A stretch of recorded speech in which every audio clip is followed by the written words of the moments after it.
Hello everyone, welcome back to the channel once again. I took a few pictures the other day on October the 19th.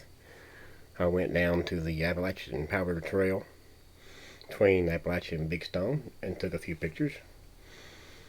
I just went for a little short walk trying to get into some better shape here and get this high blood pressure under control. Took my camera with me. It was a nice quiet day. Wasn't very many people out walking around, so I figured I'd just go ahead and take some pictures. So I didn't take very many. I went ahead and did some simple edits already, but we'll go through and show you exactly what I've done. If you haven't already, do please like and subscribe. And let's roll this intro and let's get into it.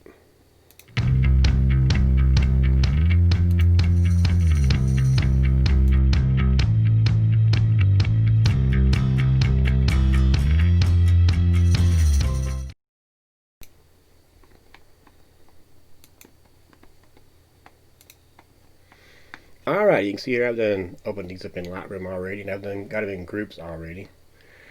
This picture here is just a general picture that I took just to go ahead and get my base exposure here. I did these in HDR on my Canon 60D. I didn't take my camera ranger with me this time. I just took my camera and tripod out this time. My Canon 60D only does a 3 exposure HDR, which stands for high dynamic range. The first picture that I took, put it on timer mode. It takes 3 pictures at one time, one after another. As you can see here on this first picture here, we had 1/40th of a second at f5.6. Focal length was 18mm, ISO 100. Speed for these is all going to be the same, and the focal length is going to be the same also. The only thing that will be changing would be the exposure. The next picture that it took on this one particular one was at 1/60th of a second at f5.6, and then the third one was 1/10th of a second at 5.6. If you wanted to see a better picture of those, we'll flip those here again one at a time.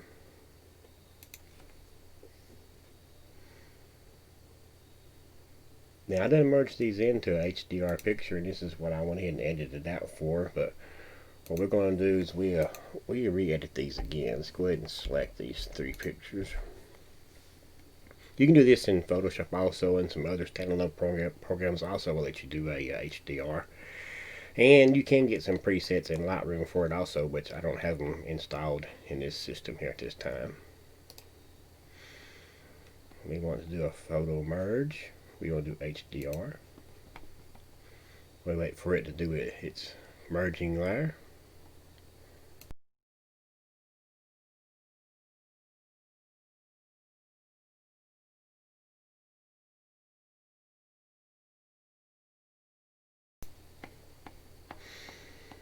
These are 18 megapixel files, so they will take a few more, like a minute or so to merge. The more files you do have, the longer it would take to do this merge. I did have the auto align and auto tone options checked. I didn't have any ghosting options checked on this because I shot these from a tripod. The wind was rather calm this day.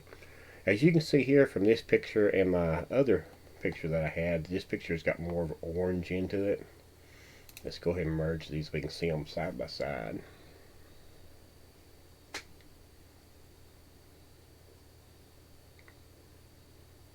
You can see up in the upper left hand corner it's creating the file now.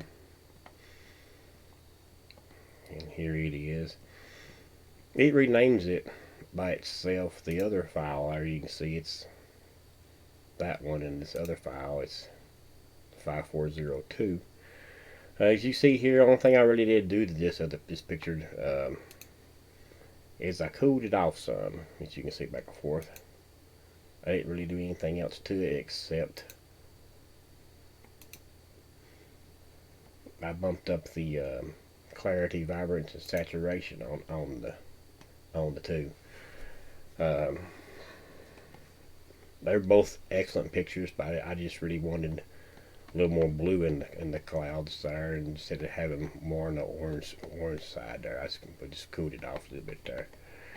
Usually when you do a HDR, if you ever noticed on Lightroom, Let's go through and click on one of the other pictures here briefly. Let's see.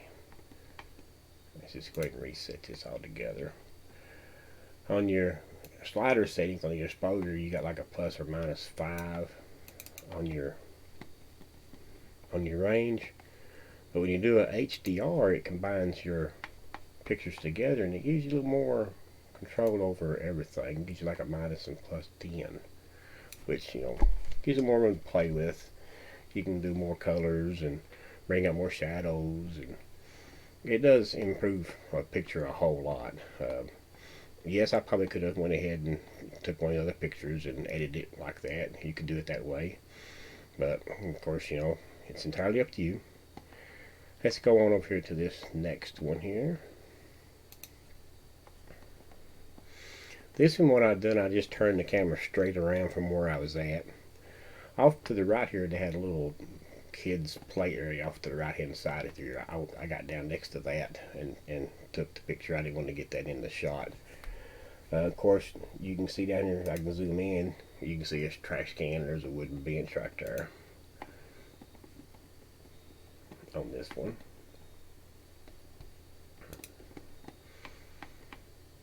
Okay, you can see here that this is at 1/40th of a second at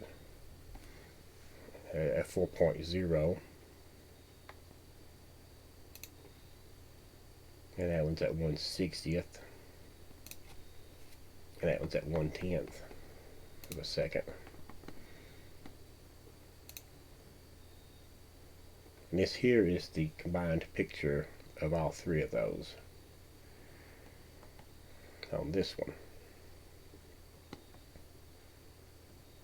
This one here is just a standalone picture of the tunnel. I didn't do HDR yet. I do have another picture of this before they took all the tracks and stuff up and before they put this canopy in.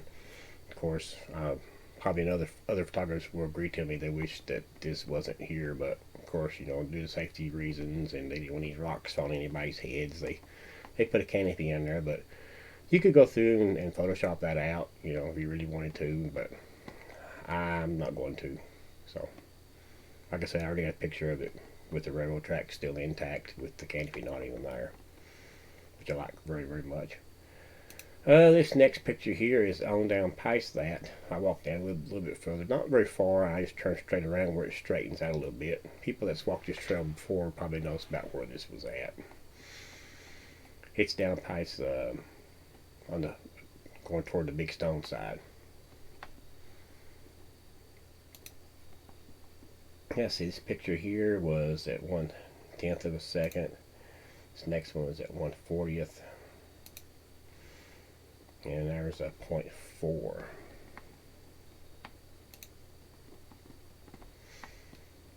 And here's your combined pictures of those. This is a real pretty picture too. There was a gentleman walking his dog, or his dog was walking him, however you want to do it. Walked past me. And I waited for him to get way down on the trail before I took this picture. I could probably zoom in, and you guys could probably see him here just a little bit. We probably could crop him a little bit, which does add the human element into it.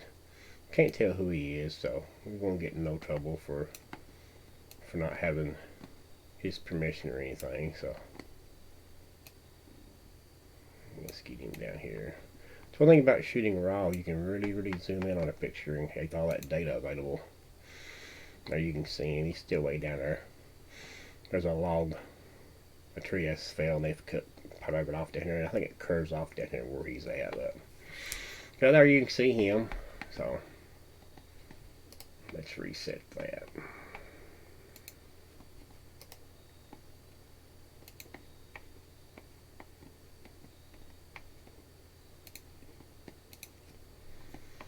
Okay, I didn't use it this time, but I sometimes do. This right here is a color checker. Where I shoot in RAW all the time, you can take a picture of this. Doesn't even have to be in 100% sharp focus, as long as you've got a good general picture of it. You can use this to make a camera profile in Lightroom and in Photoshop. I think we'll also use this also. Once it makes a profile, you can go down there and hit your your calibration, and actually selected. I did name it as fall semi-cloudy. That's about what day it was. And I can enable that, then automatically will adjust the colors all by itself. You probably can see it just changed just a little bit on the color. Let me go back. It's barely noticeable on it, on the colors. Do it again. Can barely see it. Of course, I made another one with the outside overcast that I done earlier, and it's about the same settings on it, but I took it earlier. And of course, I had an indoor one that I took LEDs as my light source, and of course that's my Adobe Standard, which I had it on set. I normally have my camera set on faithful. Usually what I have it set on. It makes a JPEG preview on it in the back of the camera. Of course, I could change that to landscape. You can see it does change the colors just a little bit all by itself. Actually, portrait mode and just camera standard. I'm gonna leave it on faithful unless I'm doing portrait photography. Then I will use my color checker to get a profile. This does have a gray card on it in case you're shooting in JPEG. You can do your grayscale color also. But this was a real short and quick outing for me that day. Like I said, I just really wanted to do a little bit of walking. I walked about 1.2 miles that day, trying to keep this blood pressure under control. You know, you get past a certain age there, you gotta take more care of yourself there. But I do hope you guys did enjoy this, and here is these pictures by a little better view of them here.